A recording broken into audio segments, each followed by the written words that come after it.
السلام علیکم ورحمۃ اللہ وبرکاتہ۔ آج میں آپ تمام ناظرین کے سامنے چند ایسی سنتوں کو ذکر کروں گا جن کا تعلق نہ صرف حضرت محمد صلی اللہ علیہ وسلم سے ہے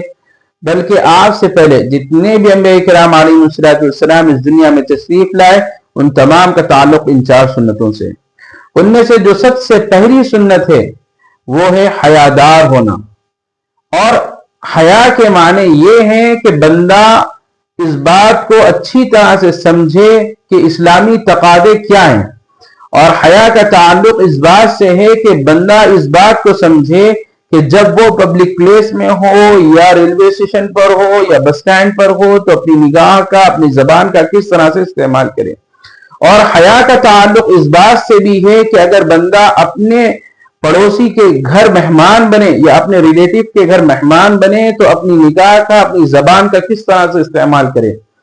اسی کی اہمیت کو اللہ کے نبی نے بتلاتے ہوئے ارشاد فرمایا، الحیاء شعبۃ من الایمان، ایک حیادار شخص ان تمام چیزوں کو جانتا ہے کہ کہاں کس وقت پر ہمیں کس طرح سے اپنے آپ کو پریزنٹ کرنا ہے۔ اور جو بے حیا شخص ہوتا ہے اس کے متعلق اللہ کے نبی نے ارشاد فرمایا، اذا لم تستحی فاصنع ما شئت، جب تم میں حیا نہ ہو پھر جو چاہے کرو، اسے کون روکنے والا ہے، اسے کون ٹوکنے والا ہے، اور اس کا وزن اور اس کا مقام لوگوں کے سامنے کیا ہوگا وہ آپ کو خود معلوم ہے۔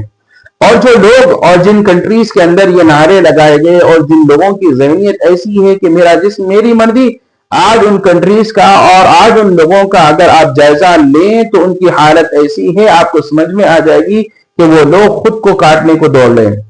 اور یہی حشر ان کا کل آخرت میں بھی ہونا ہے کہ جتنی ننگا پن تم دنیا میں کرو گے کل آخرت میں اتنی ہی بھیانک سزا تم پاؤ گے، اور دنیا میں پاؤ گے ہی پاؤ گے۔ آج تم دنیا کے سامنے اپنے ننگے پن کو ظاہر کر رہے ہو، کل کے دن تمہاری اولاد بھی دنیا کے سامنے ننگے پن کا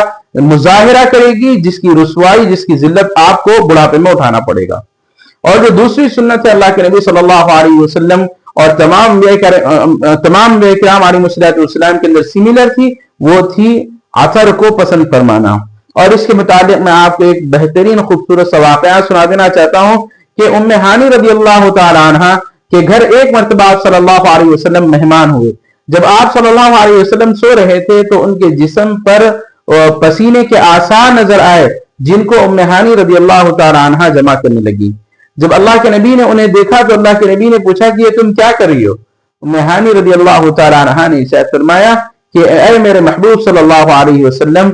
میں آپ کے پسینے کو جمع کر رہی ہوں تاکہ اس سے عطر بناؤں۔ اور خود اللہ کے نبی کے پسینے کے اندر اتنی خوشبو تھی جس کا مقابلہ کوئی عطر نہیں کر سکتا تھا، اس کے باوجود بھی اللہ کے نبی کو یہ سب سے زیادہ پسندیدہ تھا کہ وہ خوشبو کا استعمال کریں۔